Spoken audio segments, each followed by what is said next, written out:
ನೋಡಿ ಹೇಗಿದೆ ನವ ವೃಂದಾವನ.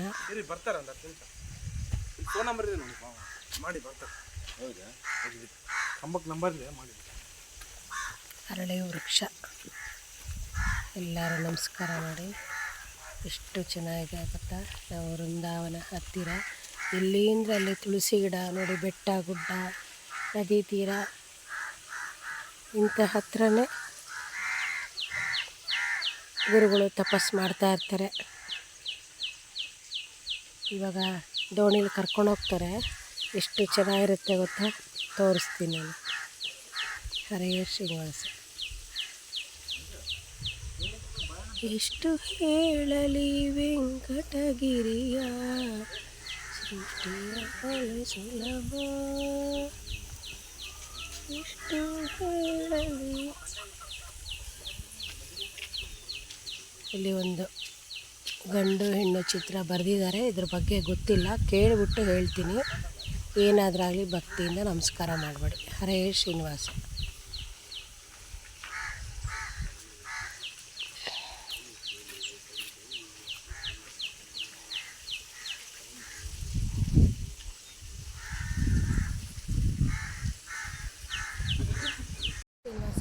ಈಗ ನವವೃಂದಾವನಕ್ಕೆ ಬಂದಿದ್ದೀರಾ ನೀವು.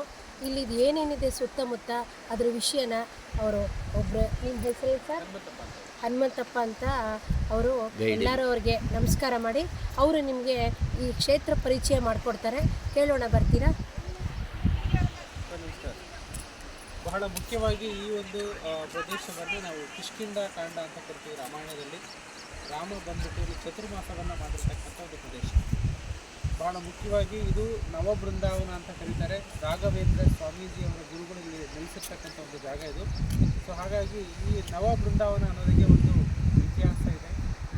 ಶಂಕು ಮತ್ತು ಕರ್ಣ ಅಂತಕ್ಕಂಥ ಅವರು ವಿಷ್ಣುವಿನ ಪೂಜೆಗಾಗಿ ಪ್ರತಿನಿತ್ಯ ಈ ಒಂದು ಜಾಗಕ್ಕೆ ಬಂದುಬಿಟ್ಟು ಹೂಗಳನ್ನು ತಗೊಂಡು ಹೋಗ್ತಕ್ಕಂಥದ್ದು ಒಂದು ನಿರಂತರವಾಗಿ ಒಂದು ಪ್ರಕ್ರಿಯೆ ನಡೀತಾ ಇರುತ್ತೆ. ಆದರೆ ಪ್ರತಿದಿನ ಬಂದಾಗೆಲ್ಲ ಕೂಡ ಏನಪ್ಪ ಅಂತಂದರೆ ಲೇಟಾಗಿ ಹೋಗ್ತಾ ಇರ್ತಾರೆ. ಸೊ ಹಾಗಾಗಿ ಬ್ರಹ್ಮದೇವರು ಕೇಳ್ತಾರೆ, ಯಾಕೆ ನೀವು ಲೇಟಾಗಿ ಬರ್ತಾ ಇದ್ದೀರ ಅಂತ ಹೇಳಿದಾಗ, ಇಲ್ಲ ಆ ಪ್ರದೇಶಕ್ಕೆ ಹೋದರೆ ನನಗೆ ಯಾಕೋ ಮನಸ್ಸಾಗಲ್ಲ ಬರೋದಕ್ಕೆ, ಸೊ ಹಾಗಾಗಿ ಲೇಟ್ ಆಗ್ತಿದೆ ಅಂತಂದಾಗ ಬ್ರಹ್ಮದೇವರು ಅವ್ರಿಗೆ ಶಾಪ ಕೊಡ್ತಾರೆ. ಸರಿ, ನೀವು ಭೂಮಿನಲ್ಲೇ ಅಲ್ಲೇ ಇದ್ಬಿಡಿ ಅಂತ ಶಾಪ ಕೊಡ್ತಾರೆ. ಆಗ ಅವರು ಮತ್ತೆ ಅವರು ಬೇಡ್ಕೊಳ್ತಾರೆ, ಇಲ್ಲ ನನ್ನ ಮನಸ್ಸಲ್ಲೇ ಅನಿಸಿದ್ದು ನಾನು ಹೇಳಿದ್ದೀನಿ ಅಂತಂದಾಗ ಅವ್ರು ಹೇಳ್ತಾರೆ, ಒಂದು ಸಲ ಶಾಪ ಕೊಟ್ಟು ನಾನು ರಿಟರ್ನ್ ತೊಗೊಳಕ್ಕಾಗೋದಿಲ್ಲ. ಆದರೆ ಏನಪ್ಪ ಅಂತಂದರೆ ವಿಶೇಷವಾಗಿ ಆ ಭೂಮಿ ಮೇಲೆ ನೀವು ಜನ್ಮ ತಾಳಿ ನಿಮ್ಮ ಒಂದು ಕೆಲಸ ಕಾರ್ಯ ಅಲ್ಲಿ ಆಗೋದಿದೆ ಅಂತಂದೇಳಿ ಅವರಿಗೆ ತಿಳಿಸ್ತಾರೆ. ಆವಾಗ ಭಕ್ತ ಪ್ರಹ್ಲಾದನ ರೂಪದಲ್ಲಿ ಅವ್ರು ಜನ್ಮ ತಗೋತಾರೆ.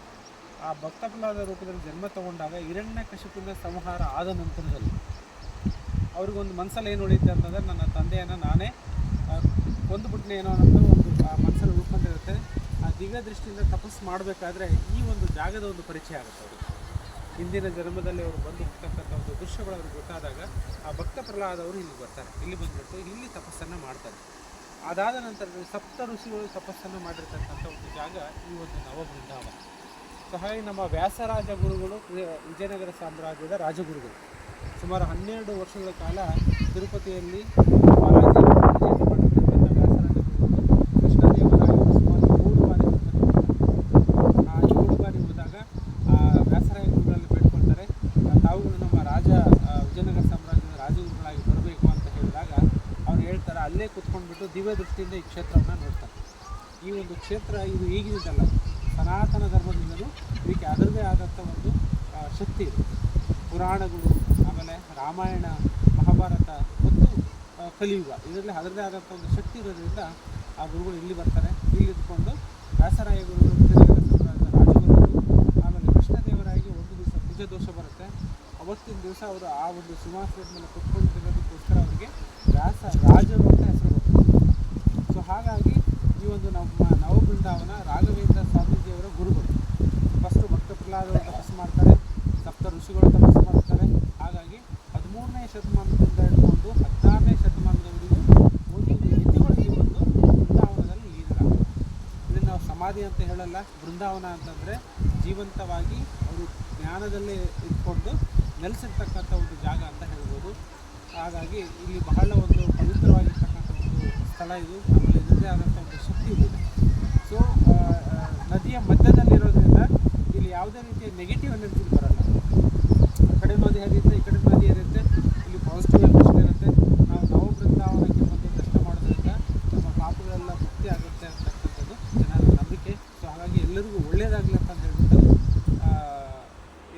ದರ್ಶನ ಮಾಡ್ಕೊಂಡ್ರೆಲ್ಲ ಅವರಿಗೆಲ್ಲ ಒಳ್ಳೇದಾಗಲಿ ಅಂತ ಭಾಳಷ್ಟು ಜನ ಇಲ್ಲಿ ಬಂದು ಬೇಡ್ಕೊಳ್ತಾರೆ, ಅವ್ರಿಗೆಲ್ಲ ಒಳ್ಳೇದಾಗಿದೆ.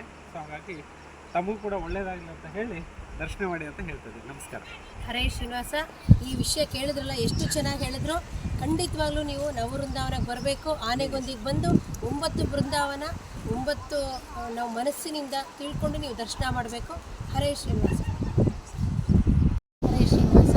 ನಾನು ತುಂಬ ಸತಿ ಹೇಳಿದ್ದೀನಿ, ನದಿಗೆ ಸಮುದ್ರಕ್ಕೆ ನಾವು ಸ್ನಾನ ಮಾಡೋಕ್ಕೆ ಹೋದಾಗ ಹಾಗೆ ಉಟ್ಟು ಬಟ್ಟೆಲ್ಲೇ ಬ್ಲೌಸ್ ಬಿಚ್ಚದೆ ಹೋಗಬಾರ್ದು ಅಂತ ನೋಡಿ, ಬ್ಲೌಸ್ ಬಿಚ್ಚಿ ಈ ಸೀರೆ ತುದಿಗೆ ಗಂಟು ಹಾಕ್ಕೊಂಡು ಹಿಂಗೆ ಸೆಕ್ಕಿಸ್ಕೊಂಡು ಮತ್ತು ಕಚ್ಚೆ ಹಾಕ್ಕೊಂಡು ಆಯಿತಾ. ಆಮೇಲೆ ಬಲಗಾಲು ಇಡಕ್ಕಿಂತ ಮುಂಚೆ ನೀರನ್ನ ಬಲಗಾಲು ಇಡೋಕ್ಕಿಂತ ಮುಂಚೆ ನೀರಲ್ಲಿ ಹೋಗಿದ ತಕ್ಷಣ ಕಾಲು ಅದ್ಬಿಡಬಾರ್ದು. ಫಸ್ಟು ನದಿನ ಪ್ರೋಕ್ಷಣೆ ಮಾಡಿಕೊಂಡು ನನಗೆ ಸ್ನಾನ ಮಾಡೋಕ್ಕೆ ಆಶೀರ್ವಾದ ಮಾಡಮ್ಮ ತುಂಗಾದೇವಿ ಗಂಗಾದೇವಿ ಅಂತ ಅಂದ್ಕೊಂಡು ನಾವು ಇಳಿಬೇಕು. ಯಾಕೆಂದರೆ ಇದರಲ್ಲಿ ನಾನಾ ಥರ ತೊಂದರೆಗಳಾಗುತ್ತೆ. ನೋಡಿ ಎಷ್ಟು ರಭಸವಾಗಿ ಹರಿತಾ ಇದೆ ನೋಡಿ, ನಾನು ತೋರಿಸ್ತಾ ಇದ್ದೀನಿ. ನೀವು ಏನು ಮಾಡದೆ ಟಕ್ಕಂತ ಎಡಗಾಲು ಇಟ್ಕೊಂಡು ಅಥವಾ ಕಾಲು ಇಟ್ಕೊಂಡು ಅಲ್ಲಿಗೆ ಉಗುಳೋದು, ಸೋಪ್ ಹಾಕೊಳ್ಳೋದು ಹಿಂಗೆಲ್ಲ ಮಾಡಿಬಿಟ್ರೆ ಸುಯಿ ಅಂತ ಎಳ್ಕೊಂಡು ಹೊಟ್ಟೋಗುತ್ತೆ. ಇಲ್ಲ, ಇಲ್ಲಿ ಮೊಸಳೆ ತುಂಬ ಇದೆ, ಇಲ್ಲಿ ಹುಷಾರಾಗಿ ಮಾಡಬೇಕು. ಗೊತ್ತಾಯ್ತು, ಸುಳಿಗಳಿದೆ, ತೊಂದರೆಗಳು ಬೇಕಾದಷ್ಟಿದೆ. ನಾವು ನಿಂತಲ್ಲೇ ತೊಂದರೆಗಳಿದೆ. ಅದಕ್ಕೆ ಮೊದಲು ನಾವು ನದಿ ದೇವತೆನ ಪ್ರಾರ್ಥನೆ ಮಾಡಿಕೊಂಡು ನಾನು ಸ್ನಾನ ಮಾಡ್ತಾಯಿದ್ದೀನಿ, ನಂಗೆ ಆಶೀರ್ವಾದ ಮಾಡಮ್ಮ, ಯಾವುದೇ ರೀತಿ ತೊಂದರೆ ಆಗದಿರಂಗೆ ನೋಡ್ಕೊಳ್ಳಮ್ಮ ಅಂತ ನಾವು ಫಸ್ಟು ಪ್ರಾರ್ಥನೆ ಮಾಡಿಕೊಂಡು ನೀರನ್ನ ಪ್ರೋಕ್ಷಣೆ ಮಾಡಿಕೊಂಡು ಒಂದು 5 ನಿಮಿಷದ ಒಳಗಡೆಗೆ ಸ್ನಾನ ಮಾಡ್ಕೊಂಡು ಬಂದುಬಿಡಬೇಕು. ಅಲ್ಲೇ ಬಟ್ಟೆ ಹಿಂಡೋದು, ಮುಖ ತೊಳ್ಕೊಳ್ಳೋದು, ಉಗಿಯೋದು, ಮುಖ ತೊಳ್ಕೊಬೋದು ಆದರೆ ಬಾಯಿಂದ ಉಗಿಯೋದು ಮತ್ತು 1-2 ಮಾಡಬಾರ್ದು. ಆಮೇಲೆ ಸೋಪೆಲ್ಲ ಹಚ್ಕೋಬಾರ್ದು. ಏಕೆಂದರೆ ಇದೆಲ್ಲನೂ ಕೂಡ ಅಭಿಷೇಕಕ್ಕೆ ತೊಗೊಂಡೋಗ್ತಾರೆ ಇಲ್ಲಿ. ಆಮೇಲೆ ನಾನು ತೋರಿಸ್ತೀನಿ 9 ಬೃಂದಾವನ ಎಂಥ ಮಹನೀಯರು, ಎಂಥ ಮಹಾತ್ಮೆಗಳಿದೆ ಅವ್ರ ಬಗ್ಗೆ. ನಾವು ಹಿಂಗೆಲ್ಲ ಹೇಗೆ ಅಂತ ಮಾಡಿಕೊಂಡು ಈ ನೀರೆಲ್ಲ ಅವ್ರಿಗೆ ಹಾಕಿದಾಗ ನಮಗೆ ದೋಷ ಬರಲ್ವಾ? ಅದರಿಂದ ಹಾಗೆಲ್ಲನೂ ಕೂಡ ಮಾಡಬಾರ್ದು. ಸರಿನಾ? ಇವಾಗ ಬನ್ನಿ ನಾವು ಸ್ನಾನ ಮಾಡೋಕ್ಕೆ ಹೋಗೋಣ. ಫಸ್ಟ್ ನಾವು ಇಲ್ಲಿ ಎಷ್ಟು ನೀಟಾಗಿದೆ, ನಾವು ಈ ಪರಿಸರನ ನಾವು ಹಾಳು ಮಾಡಬಾರ್ದು. ಏನೋ ಪ್ಲಾಸ್ಟಿಕ್ ಅವ್ರು ಬಿಸಾಕೋದು, ಏನೇ ತಿಂಡಿ ತಿಂದು ಪಕ್ಕದಲ್ಲಿ ಅಲ್ಲೇ ಹಾಕೋದು, ಮತ್ತು ಅದೇ ಸೋಪ್ ಎಲ್ಲ ಹಾಕೋದು, ನೀರೆಲ್ಲ ಗಲೀಜು ಮಾಡಬಾರ್ದು. ನಾವು ಬಟ್ಟೆನ ಹಿಂಡಲೇಬಾರ್ದು ಗೊತ್ತಾ. ನದಿಲಿ ಆಗಲಿ ಸಮುದ್ರದಾಗಲಿ ನಾವು ಉಟ್ಕೊಂಡಿರ್ತೀವಲ್ಲ, ಅಲ್ಲೇ ಕೆಳಗಡೆ ಹಾಕಿ ಬೇರೆ ಬಟ್ಟೆ ಉಟ್ಕೊಂಡು ಅದನ್ನು ಹಾಗೆ ಹಿಂಡ್ಬಿಟ್ಟು ನಾವು ಹಾಗೆ ಒಂದು ಕವರ್ಗೆ ಬ್ಯಾಗಿಗೆ ಹಾಕ್ಕೊಂಡು ತೊಗೊಂಡೋಗ್ಬೇಕು. ಎಷ್ಟೊಂದು ಜನ ನದಿ ತೀರದಲ್ಲಿ ಹಿಂಡ್ತಾರೆ, ಹಂಗೆಲ್ಲ ನಾವು ಮಾಡಬಾರ್ದು. ಯಾಕೆಂದರೆ ನದಿ ದೇವತೆ ತುಂಬ ದೊಡ್ಡ ದೇವತೆ, ಗೊತ್ತಾಯ್ತಾ? ಇವಾಗ ಬನ್ನಿ ನಾವು ಸ್ನಾನ ಮಾಡೋಣ. ಮೊದಲು ಏನು ಮಾಡಬೇಕು ತಿಳಿಸ್ತೀನಿ.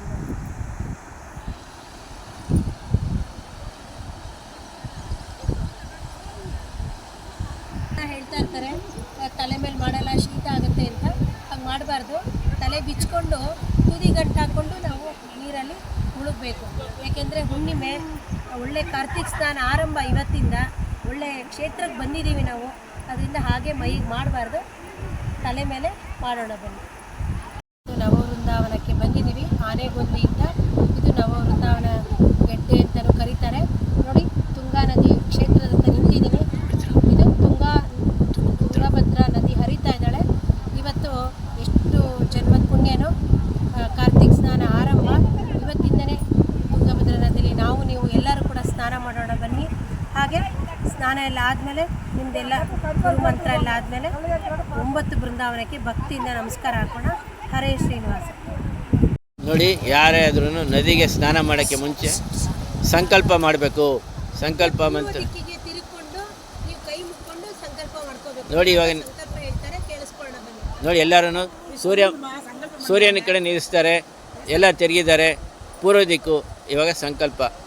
ಓಂ ಕೇಶವಾಯ ಸ್ವಹ, ನಾರಾಯಣಾಯ ಸ್ವಹ, ಮಾಧವಾಯ ಸ್ವಹ, ಗೋವಿಂದಾಯ ನಮಃ, ವಿಷ್ಣುವೇ ನಮಃ, ಮಧುಸೂದನಾಯ ನಮಃ, ತ್ರಿವಿಕ್ರಮಾಯ ನಮಃ, ವಾಮನಾಯ ನಮಃ, ಶ್ರೀಧರಾಯ ನಮಃ, ಋಷಿಕೇಶಾಯ ನಮಃ, ಪದ್ಮನಾಭಾಯ ನಮಃ, ದಾಮೋದರಾಯ ನಮಃ, ಸಂಕರ್ಷಣಾಯ ನಮಃ, ವಾಸುದೇವಾಯ ನಮಃ, ಪ್ರದ್ಯುಮ್ನಾಯ ನಮಃ, ಅನಿರುದ್ಧಾಯ ನಮಃ, ಪುರುಷೋತ್ತಮಾಯ ನಮಃ, ಅಧೋಕ್ಷಜಾಯ ನಮಃ, ನಾರಸಿಂಹಾಯ ನಮಃ, ಅಚ್ಯುತಾಯ ನಮಃ, ಜನಾರ್ದನಾಯ ನಮಃ, ಉಪೇಂದ್ರಾಯ ನಮಃ, ಹರಯೇ ನಮಃ, ಶ್ರೀಕೃಷ್ಣಾಯ ನಮಃ.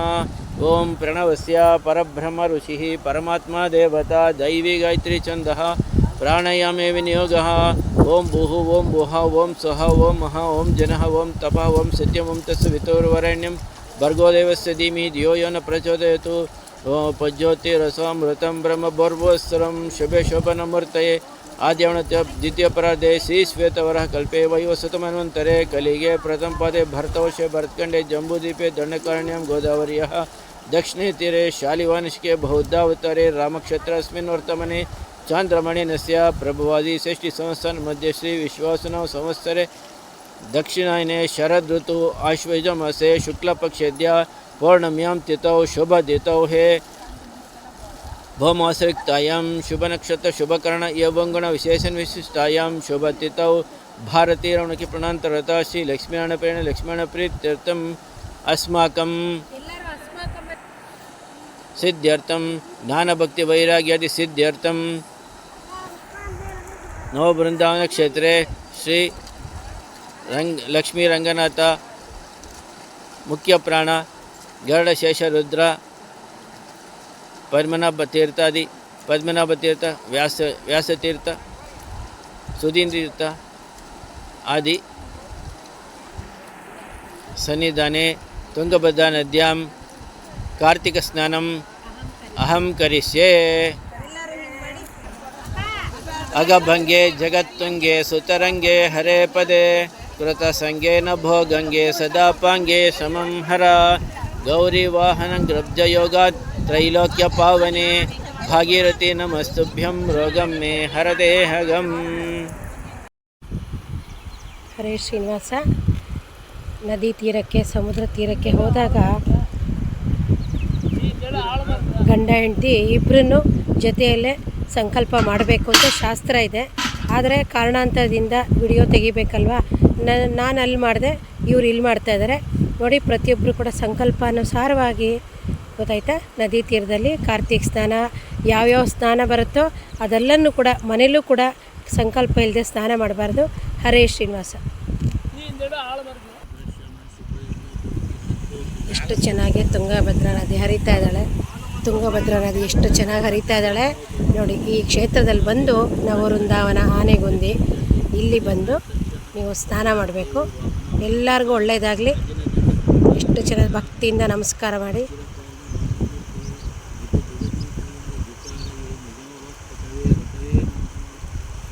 ಗಂಗಾದೇವಿ ಸ್ತೋತ್ರ ಹೇಳಿ. ಅಗಭಂಗೆ ಜಗತ್ತುಂಗೆ